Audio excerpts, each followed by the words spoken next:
Hi there. First of all, I'd just like to apologize. This is Thursday the 24th, and had a bit of a family emergency this afternoon.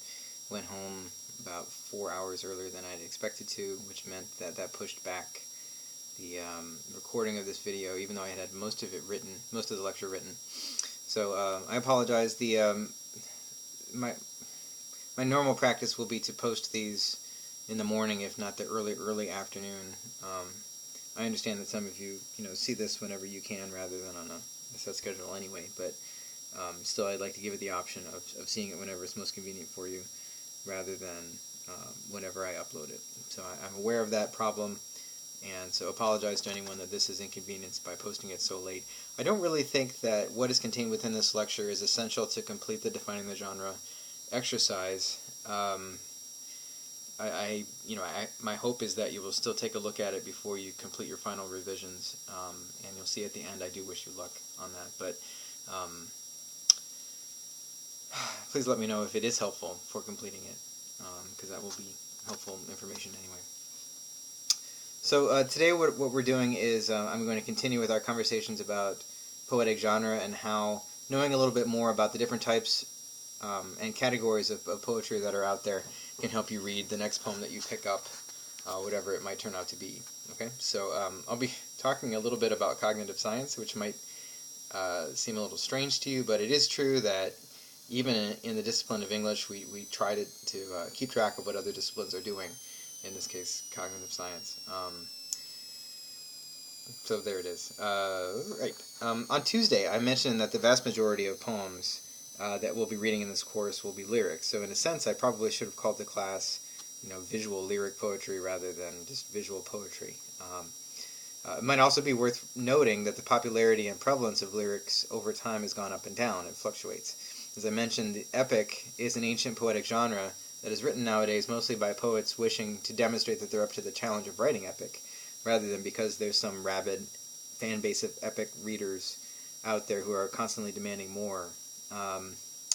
However, in its day, in the day of the Iliad and the Odyssey, it's not as though that was popular because there was nothing else. There were other things. It was just the most popular thing out there. This is because at any given time in literary history, one genre is preeminent, what the genre theorist Opatsky called the royal genre. And the other genres respond to that preeminence by incorporating or mimicking some of its elements. So for example, in Shakespeare's time, the staged poetic drama was the royal genre. It doesn't mean other things weren't being written. Shakespeare himself wrote a sonnet sequence, as many of you know, which alternated between a male and a female figure for the beloved, in a sort of mixture of admiration and adoration, and set up a dramatic instability that you can detect if you read the entire sequence as if it were a series of monologues, right? So you never really know who's going to be. It's kind of, in this case, like a play, or to be or not to be mixed with other monologues to form some sort of drama. Or, another example, in the 18th century, poetry was once again the royal genre, but it wasn't lyric poetry. It was what we call discursive poetry, poetry which is designed to lay out complex ideas and to build idea upon idea. So kind of like essay poem, if you like. At the hands of John Dryden, Jonathan Swift, Samuel Johnson, and especially Alexander Pope, whom you read for this week, the heroic couplet was the most influential literature of its day. So much so that Dryden could write a satirical poem called Macflecknoe and know that enough people would read the poem, be able to figure out who he was talking about, realize that it was a satire because, I don't know if you can tell from the name, but he was basically calling another English poet Scot, a Scot, which was a huge insult back then, and thereby humiliate that other poet into never publishing it again. It effectively ended his career, and this actually happened. But even worse, Alexander Pope once satirized someone in politics so viciously in his heroic couplets that the target committed suicide. And this actually happened. Plays in the 18th century are written in heroic couplets rather than the blank verse that they were written in during the Renaissance. And the novel, which is, after all, something of a baby of a genre, starting around 1715, depending on whom you ask, often seems at its inception a lot more like a prose essay than something with a plot. Similarly, some of the earliest 18th century novels, like Pamela by Samuel Richardson or Humphrey Clinker by Tobias Smollett, are written in epistolary style, meaning they're a collection of letters, which, if you read Pope's Epistle to Arbuthnot this week, you'll know that the epistle was also a poetic genre written in heroic couplets. So it happened there first. If you compare this to the mid-19th century, by which time the novel had risen to preeminence, so the novel is the royal genre of the mid-19th century. The British poets Alfred Tennyson and Robert Browning together invented a new genre called the dramatic monologue in response to the rise of the novel. It still involves a lyric voice speaking within a relatively short poem, but it names an explicit audience and it contains an instability and therefore a sort of rudimentary plot. In the poetry critic Robert Langbaum's formulation, usually we start a dramatic monologue by sympathizing with the speaker because mainly we're just trying to figure out what's going on and who this person is, so you have to start by sympathizing with him. But there's a turn somewhere within the voice's speech that leads the reader to stop sympathizing and start judging him or her. In other words, there's a tell, or there's a reveal, that lets us know that all is not as it appears, or that this voice is not altogether to be believed. It's the poetic equivalent of an unreliable narration, although the dramatic monologue usually operates via extremely subtle nuances of tone rather than huge lies or plot twists, right? Some do, though, and we will read Browning's chilling dramatic monologue, My Last Duchess, when we talk about tone in the next module. So get ready for that. But my point is that, although poetry was and then stopped being the royal genre and then became it again, the point is not just to track it like a horse race or something like that, but to see how there are these fruitful interactions between the genres, and that when something is rising or falling, then it starts to change. Genres change all the time, and to know literary history is to be able to track those changes and to see how things are becoming different or gradually rising or falling in public esteem. As most of you probably know, the cinema or film is even newer than the novel. Of course, first motion pictures started coming out in the very, very early part of the 20th century. And it's not as though a genre is invented and then automatically becomes instantly popular, or even that it was possible to have what we might now consider to be an art film right away. People were experimenting with it off the bat, but you have to sort of build up a viewership before something like that can be popular. So,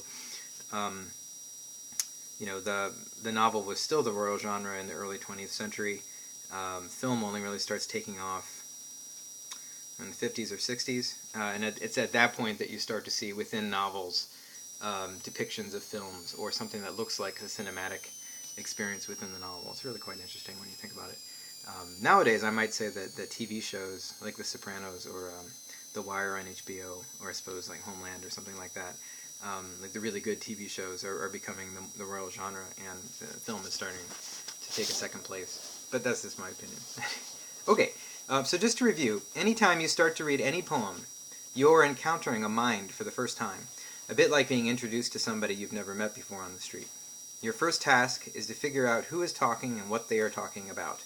Psychologists and cognitive scientists call the process whereby we conceive of other people theory of mind. It's our brain's ability to size somebody up, and interpret their facial features and inflection, and provisionally apportion our interpretations to our assessment of the other person's character.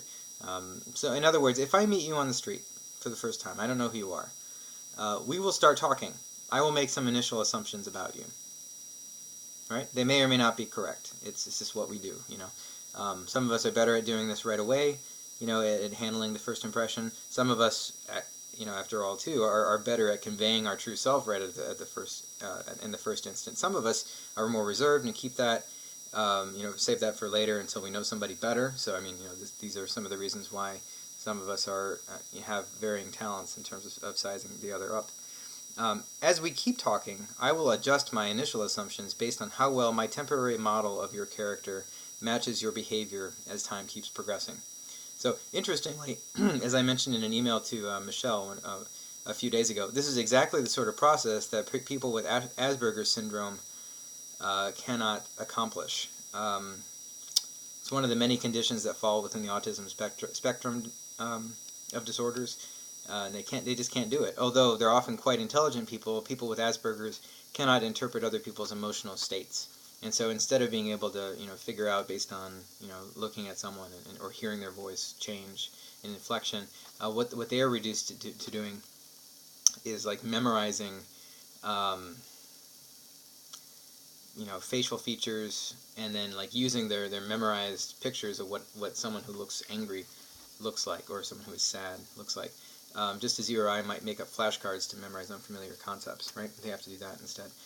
By the way, as a side note, if you want to know more about Asperger's, but you prefer to get your knowledge from reading a literary work rather than looking it up on Wikipedia, I could recommend to you a novel called The Curious Incident of the Dog in the Nighttime by Mark Haddon, a novelist who, before he started writing novels, worked with special needs children. Its narrator, it has a first-person narrator.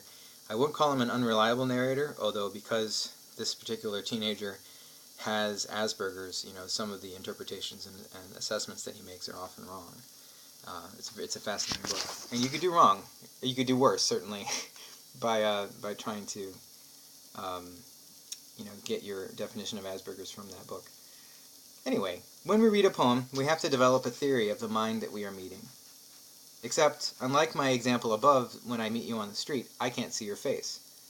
It's more like cold calling somebody you don't know and trying to get to know them, something telemarketers, I guess, have to do all the time, and which must be exhausting.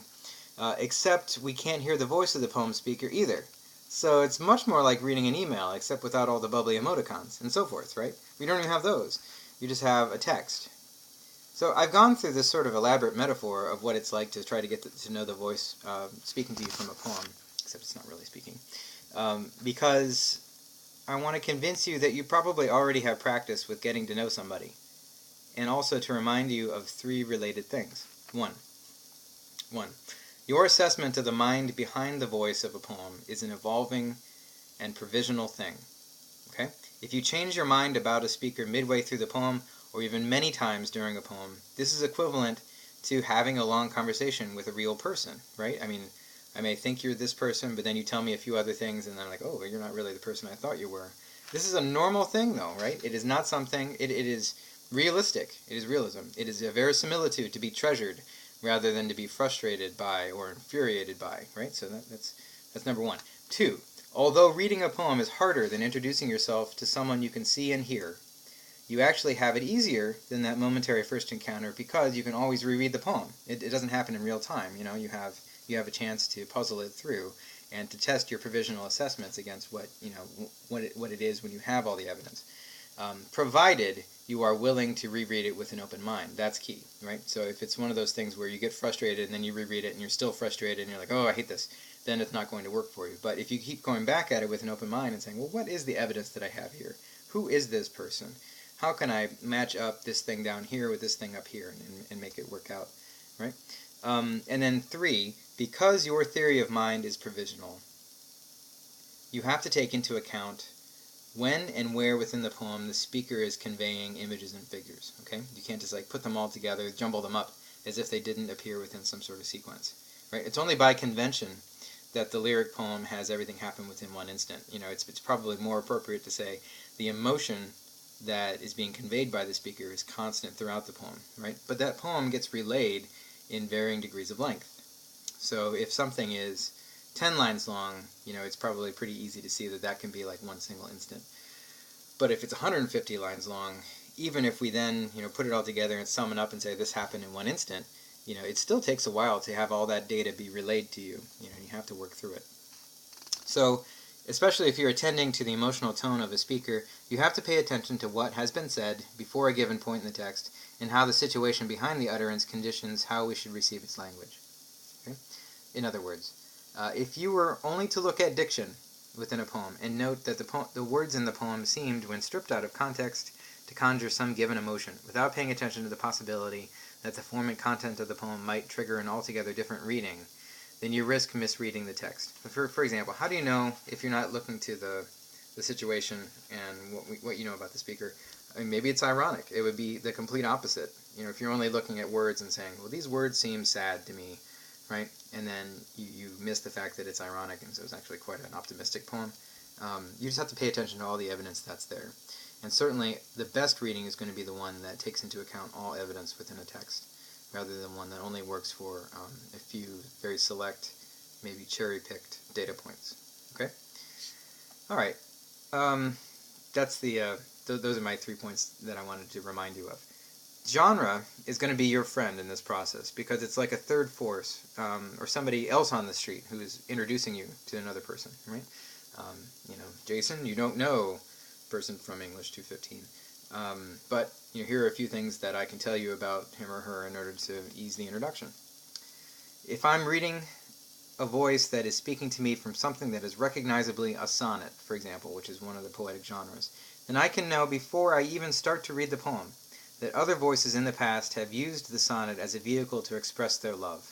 It's a genre that usually includes mention of the beloved, like the love object, sometimes some descriptions of why they're lovely, why you too should fall in love with them, sometimes figures for how much the voice yearns for the beloved, etc., right? But it's a love poem.